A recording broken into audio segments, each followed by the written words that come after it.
My name is Ron Deritani. I have been in the executive recruiting and career planning business for my entire career, 21 years. So I have the great fortune in not only representing major corporations, but learning from those same corporations. So when I say learning, I try to learn how companies operate, what makes them tick, and what makes them successful. And when I meet them, generally it's because I'm trying to understand what it is that they need. And generally what they need from us is high-quality people. So when I go and I interview them and I meet them at their facilities, I want to know about their backgrounds, I want to know what makes them tick, and then I want to know what's made them successful. And by understanding that, I actually take that information, we go out and find those people, but I also use it in my own company. And that leads me to what I want to talk about today. Right now, the markets go very, very cyclical. They go cyclical. Right now, we're in an employer-driven market. But many times, we have been in employee-driven markets where good people are very, very difficult to find. But one of the things that many people don't think about is, even though we're operating under very, very trying conditions and limited resources, budgets are tight, sales are difficult, and we're operating with less people. And we're really trying to figure out how to utilize those people to the best of our ability. But doing our day-to-day, a lot of us miss the fact that those people that we have internally, we're so involved that we're not really paying too much attention to those people. And these are some of the things that I pick up when I meet these people, and I'm aware of it. And when I say not paying attention, meaning that right now there are not many opportunities for jobs. And from a business perspective, there's limited opportunities for businesses right now because the economy is still skittish. So the fact that we may have employees in our company that we deem as probably very responsible, very loyal, and so on, part of the reason that they're loyal, without sounding cynical, is because there's not many options for them outside at this point. And when you operate with a smaller company or a smaller team, that one person internally that we rely on, if that person leaves, that can have a significant impact on how our business operates. The article that you have in front of you is an article that I write, but this particular one is based upon the fact that it is so critical now to maintain your key performers, because when the markets open up and when there is more job creation and more options for the people that work for you, they're going to have options, and even though they're there today, they may not be there tomorrow. So to me, the message that I want to get across is be very proactive and recognize who your key people are today, and make sure that you're doing what you can today, so when the markets do open up, that they're not the first ones out the door. It was pretty interesting. I wrote this article probably maybe 6 or 7 weeks ago. And in that time frame, I was reading articles. I was on CNN.com, and there was an article that said, employers, watch out. Your workers can't wait to quit. And I found that really interesting because I had just written this. And I talk about this at certain places, and there it was right there. And, and what it's saying is, according to a recent survey by a large outplacement firm, they said 84% of employees plan to look for a new position in 2011. Now, when I wrote my article, it was based upon information that I had seen from other companies and that I hear. But here it is, it's being justified by some of these really large outplacement firms that do these surveys. So I guess it makes my article a little bit more credible. And I was going off it from my own individual experiences, but here it is, national articles that are talking about the same thing. And then in the Sun Sentinel, on December 8th, there's a lady that does the employment there. Her name is Marcia Pounds. So there I see an article from her that is talking about career development. Career development retains workers. And there was a whole article about the same topic in the Sun Sentinel. It says, as the economy improves, more workers are likely to seek new opportunities. And in this case, it says 60% plan on finding new positions in 2011. And it says, what is the reason why people jump ship? And the main reason is career development is the #1 driver when considering a new job. So we all are dealing with the constant employment issue. And the reason why companies like ours are in business is because too many managers don't know not only how to cultivate the people that they have internally, but they don't know how to treat them in a lot of cases, and then recognize that, well, they've been here for 10 years, they're probably going to be here for another 10. It's not necessarily the case. It is so critical to be proactive today, because when the markets open up, they will have more options. Right now, we're in the driver's seat because there aren't too many jobs and the market is skittish. But there'll be a time when there'll be more options. A lot of the managers and the CEOs that I've talked to, one of the questions I would ask them is, why would somebody want to work for you? What would keep them here? What is the driver? What is the sizzle? So when we go out and we try to find these people, why would they want to come here?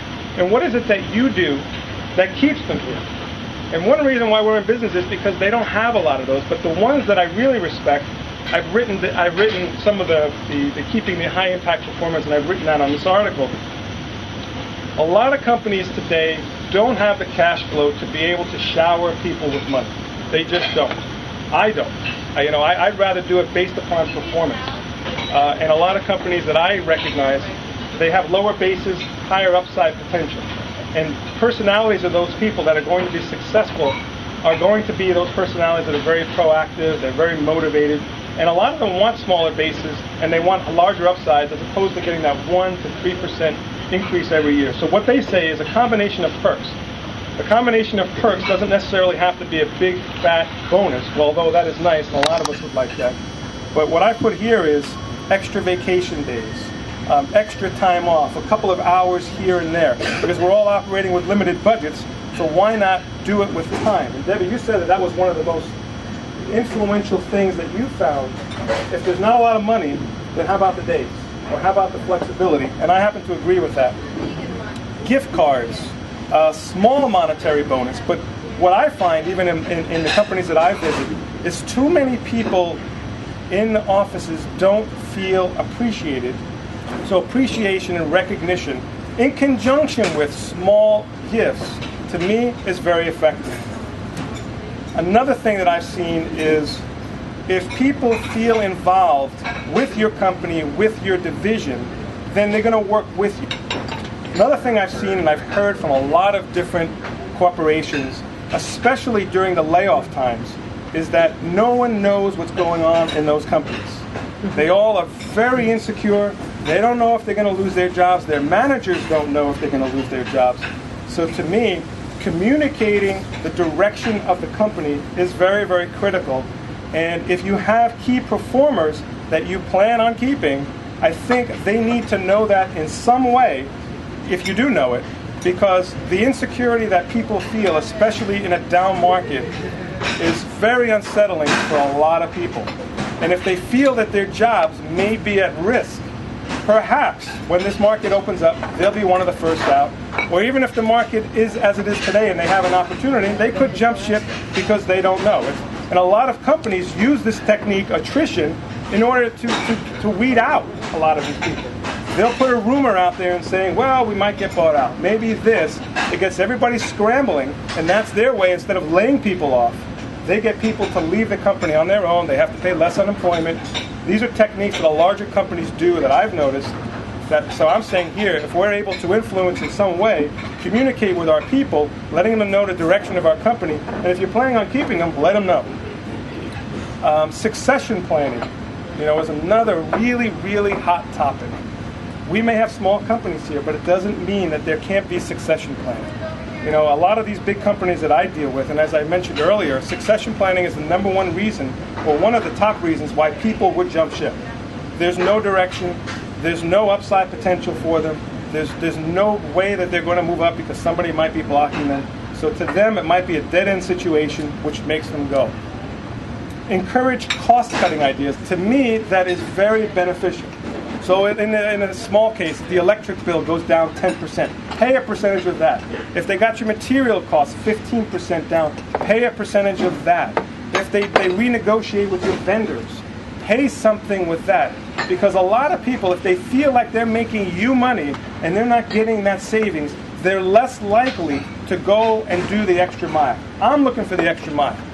So to me, if you can pay them something of the savings, and that's not new money that you're taking out of your pocket, but found money, to me, from what I understand from corporate executives and even some things I implement, to me, that is extremely effective. Another thing I've recognized from some successful companies is bonuses. So if you are fortunate enough to be able to pay bonuses, a lot of companies, including my wife's, they pay a set bonus across the board because they feel like word gets out and this person is pissed because they didn't get the same bonus as this person. And because we all know that that stuff gets out, and we think we're telling a big secret. I'm going to pay you this, but meanwhile I'm going to pay this person that. Somehow, inevitably, it gets out. And so I posed this to one of the managers I have a really good relationship with, and I said, well, how do you pay out your bonuses? And she said, I don't pay the bonuses the same to everyone. And I said, well, why? She said, why should I pay my highest impact performers the same as the average worker? And I said, okay. And I said, well, doesn't that get out? And she said, I want it to get out. Because if that average performer is pissed, I want him to leave. And if they don't leave, I want them to strive to get the higher bonuses. So why should I average it out when I have, the higher impact people? I want to pay them. I want them to recognize that I appreciate their contributions. What I'm saying is, don't pay everyone on the team the same percentages. Reward high performers with higher percentages. The rest of the team will get the message.